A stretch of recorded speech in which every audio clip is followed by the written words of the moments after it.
Alright, what is up? Welcome to the video. You read the title. Basically, this video is gonna be about what a beautiful day, right? And that's not what this video is about, but I just wanted to say that. But basically, this video is gonna be about you should only be trying to impress God. And throughout my life, right, I've realized that if you go about your day, if you go about your life, right, trying to do things to impress other people, you're gonna feel like everything that you've done isn't enough, or like isn't the right thing. Let's say that you're trying to be famous on YouTube, whatever it may be, right, or famous on TikTok. You're gonna be disappointed. You're gonna be disappointed because it's not gonna always be going your way. Or if you're trying to impress someone specific and it doesn't go your way. This is why I'm gonna be making this video, is because basically you shouldn't be trying to impress other people, right? The only person that you should be trying to impress is God. Like, I know that may sound cliche, that may sound like it's cringy or it's cheesy, but at the end of the day, that's the answer that you're gonna come to. Because King Baldwin has this quote of basically where you are gonna be like brought upon God by yourself. You're not gonna be like held accountable. You're gonna be held accountable with other people or whatever it may be, or like saying, oh, you did this because it was more convenient at that time. No, at the end of the day, you're gonna be left alone with you, and you're gonna be held accountable for your own actions. So when you do things to impress other people and you sacrifice your relationship with God to do that certain thing, what you're basically saying is F you, God. Like, forgive me, bro, I didn't mean that, but like that's basically what you're saying. You're basically saying F God, I'm gonna follow my own desires, I'm gonna follow my own thing. And basically at the end of the day, you can disappoint anyone. You can disappoint your classmates, you can disappoint people, your teachers, you can disappoint your principal, you can disappoint your, what is that word called? What, you could disappoint your, what is that person called? You could disappoint your boss at work. But at the end of the day, the thing that disappoints a person the most is disappointing God, right? At the end of the day, that's the number one most disappointment thing that hurts. You know, when you murdered someone, you feel like you're really bad, right? And murder is like one of the commandments in all religions, you know, that it's bad, right? So basically,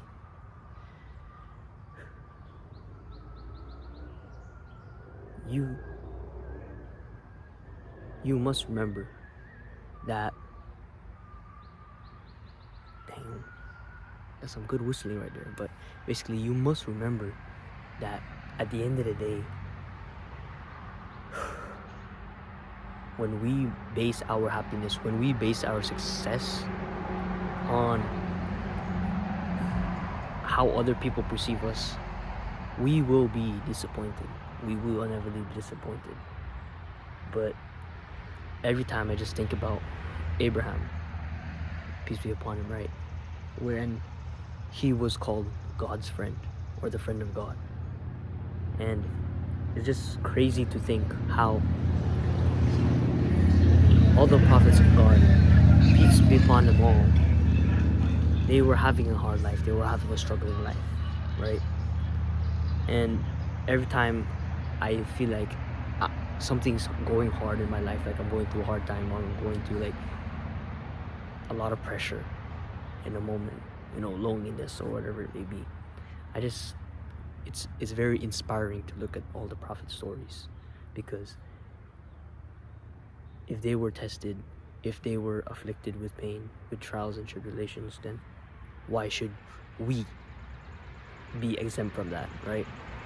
Because God tests the ones that he loves the most, right? Because he knows that they're strongest. He does not bear people with things that they cannot.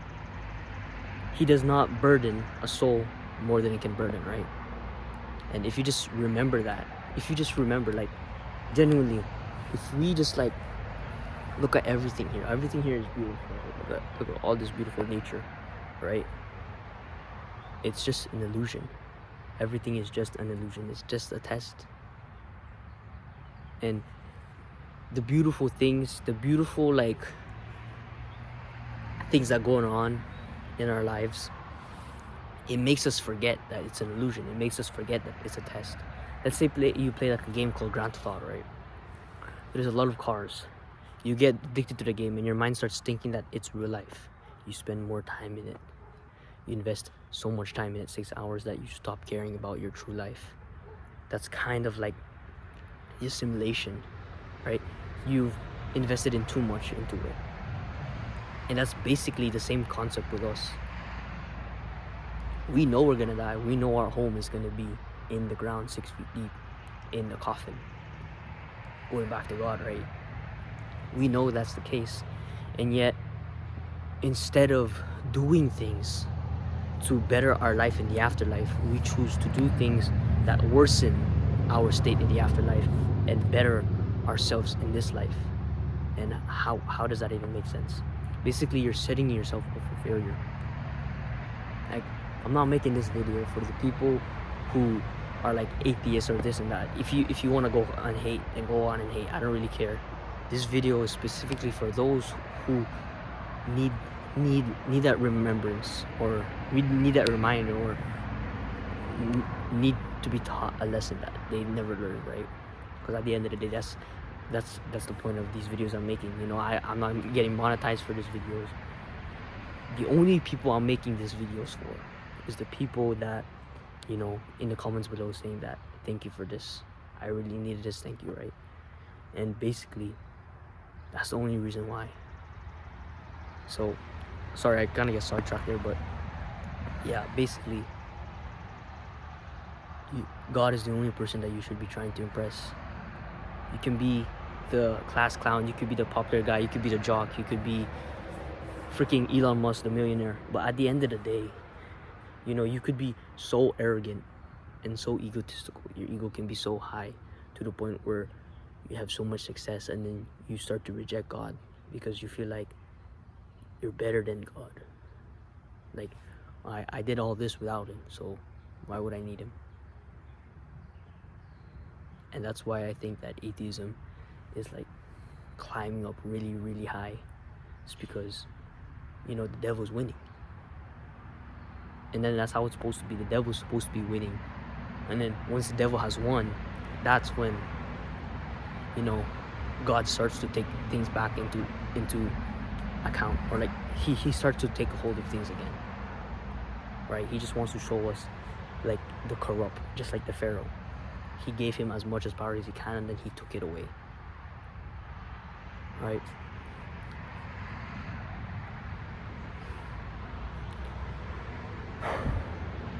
So basically, the conclusion of this video is basically, so what if they don't like you, bro?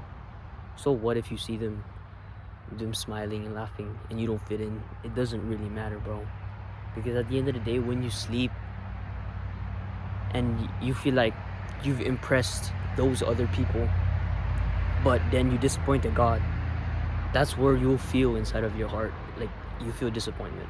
But if you feel like, you say like, forget them, bro, forget them, you didn't care about them, but then you knew that you impressed God and you did the things that you needed to do, you're still gonna feel like your soul is fresh. Like, it's gonna feel rejuvenated. Like, there's this quote that I heard, and probably I'm just gonna end off this video with that quote. And basically that quote is, a day where you don't feed your ego is a day where your soul is full. And a day where you feed your ego is a day when your soul is empty. So basically, the soul and your ego, it goes hand in hand.